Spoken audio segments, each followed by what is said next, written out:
ప్రభునందు నాకు అత్యంత ప్రియమైనటువంటి వారులారా, మన ప్రభువును రక్షకుడైనటువంటి యేసుక్రీస్తు వారి యొక్క శుభనామములు మీ అందరికీ నా హృదయపూర్వకమైన శుభములు వందనములు తెలియజేయుచున్నాను.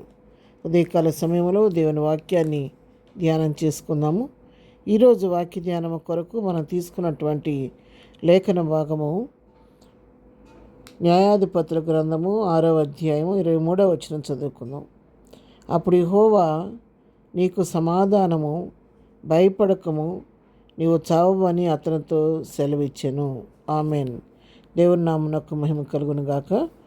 ఈ వాక్య భాగాన్ని మనం గమనించినట్లయితే యెహోవా మరి తన భక్తుడైనటువంటి గిద్యోనుతో మాట్లాడుతున్నటువంటి మాటలు, ఎటువంటి పరిస్థితుల్లో మరి యెహోవా దేవుడు ఈ మాట సెలవిచ్చిన సంగతి మనం గమనించినట్లయితే ఒకసారి 6వ అధ్యాయం అంతా 11వ వచనం నుంచి మనం చదువుకుంటే చక్కగా దీన్ని మనం అర్థం చేసుకోగలుగుతాం.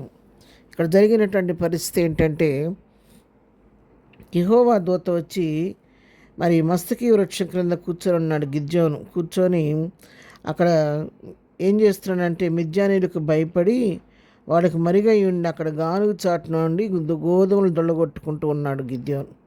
అక్కడకు యెహోవా దూత వచ్చింది. ఎవరిని వెతుక్కుంటుంటే గిద్యోన్ని వెతుక్కుంటూ వచ్చి అతనికి కనబడి అతను అంటుంది కదా, పరాక్రమం గల బలాఢ్యుడా, యెహోవా నీకు తోడైనని అతనితో అనగా గిద్యోన్ని పిలుస్తున్నాడు. ఏమని? గిద్యోని అని పిలవట్లేదు కానీ పరాక్రమం బలాఢ్యుడా, యెహోవా నీకు తోడై ఉన్నాడని చెప్పిందంట. చెప్పినప్పుడు గిద్యోను తన మనసులో ఉన్నటువంటి సందేహాలన్నీ కూడా ఆ యెహోవా దూతతో చెప్తున్నాడు. యెహోవా మాకు తోడుగా ఉంటే ఇలాంటి పరిస్థితులు మాకు ఎలా సంభవించినాయి, ఇదంతా ఎందుకు వచ్చింది అని గిద్యోను ప్రశ్నలు వేస్తున్నాడు. మేము యెహోవా మాకు తోడుగా ఉంటే ఇదంతా మాకు ఎలా సంభవించింది, ఐగుప్తులను మనం రప్పించిన దేవుడు, మా పితరుల మధ్య అద్భుతాలు చేసిన దేవుడు ఇప్పుడు ఏమైపోయాడు, ఈ మిద్యానీయుల చేతి మనం ఎందుకు అప్పగించాడు అని చెప్పని ఈ విధంగా మరి ప్రశ్నలు అడుగుతుంటే యెహోవా దూత చెప్తుంది కదా, నువ్వు లేచి బలం తెచ్చుకొని మిద్యానీయుల మీదకి వెళ్ళము, నేను నీకు జయమిస్తానని చెప్పినప్పుడు అప్పుడు డౌట్ వచ్చింది. గిద్యోనికి డౌట్ వచ్చి అంటున్నాడు కదా, నువ్వు యెహోవా దూతవని నేను తెలుసుకోవాలంటే నేను ఒక సందేహ నివృత్తి కొరకు ఒక చిన్న పరీక్ష నేను పెట్టాలనుకుంటున్నాను. నీ కటాక్షం నా మీద ఉన్నట్లయితే నేను లోపలికి వెళ్ళి బలి తీసుకొని వచ్చే వరకు, నా అర్పణం తెచ్చే వరకు వేచి ఉండమని చెప్పి గబగబా లోపలికి వెళ్ళి తువ్వడి పిండితో మరి భక్ష్యాలు చేసుకొచ్చాడు. పొంగని భక్ష్యాలు, ఒక మేకపిల్లని ఉద్యం తీసుకొని వచ్చి ఒక బండ మీద పెట్టి మరి అర్పణ తీసుకొచ్చాడు. తీసుకొచ్చినప్పుడు మరి యెహోవా దూత అర్పణ రాతి మీద పెట్టమని నీళ్లు పోయమని చెప్పి తన కొనతో ఆ దూత తన చేతిలో ఉన్న కర్రను చాపి ఆ కర్ర కొనతో దాన్ని ముట్టిన వెంటనే అగ్ని రాత్రి నుంచి వచ్చేది ఆ యొక్క దాన్ని పెట్టినటువంటి అర్పణను దహించి వేసింది.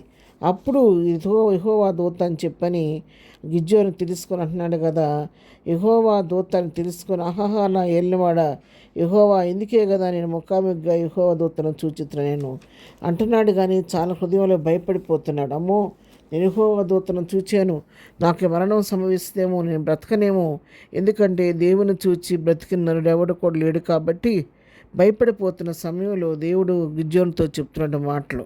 అప్పుడు యెహోవా అంటున్నాడు, నీకు సమాధానం, భయపడొద్దు, నీవు చావనే చావు అని చెప్పి అతనికి సెలవిచ్చాడు అనమాట.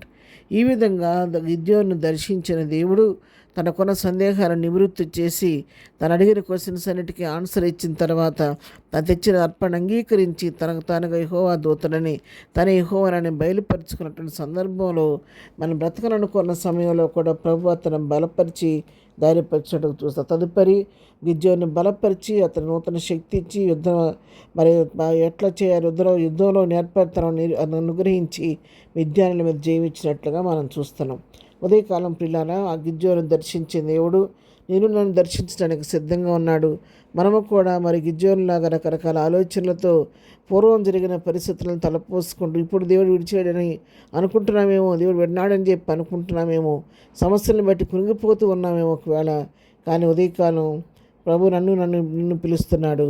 గిద్యోను ధైర్యపరిచి మరొకసారి మనల్ని పిలిచి మన ధైర్యపరచడానికి ప్రభు మనతో కూడా ఉన్నాడు. కాబట్టి వెనుకొన్నవన్నీ మరిచి ముందున్న వాటికి వేగిరపడుతూ ప్రభువును దర్శించే సమయాన్ని గుర్తెరిగి ప్రభు పిలుపుని విని ప్రభువే మన పక్షిగుండి కార్యించగలని విశ్వసించి ప్రభు వైపు చూస్తూ విశ్వాసంతో ముందుకు సాగిపోదాం. ప్రార్థన. ప్రేమగలిగిన తండ్రి, పరిశుద్ధురాని పాదముల కొందనాలు. ఉదయకాలం ప్రభు గిద్యోను ధైర్యపరిచినట్లు మమ్మల్ని అందరినీ ధైర్యపరచండి. మమ్మల్ని మళ్ళా తట్టి లేపండి. నీ దివ్య దర్శనం మాకు అనుగ్రహించి ప్రభా నూతన ఉత్తేజంతో ముందుకు సాగిపోయే కృప మాకు దయచి. దినం మేము చేయి పని పాటలో రాకపోకలో క్షేమం దయచి. దినం బర్త్డే మ్యారేజ్ చేసుకున్నలను దీవించి ఆస్వాదించమని యేసునామములో ప్రార్థించడి పొందుకొని ఉన్నాము తండ్రి. ఆమెన్. ప్రభు కృప సదాకాలం మనందరికీ తోడే నడిపించునుగాక. ఆమెన్.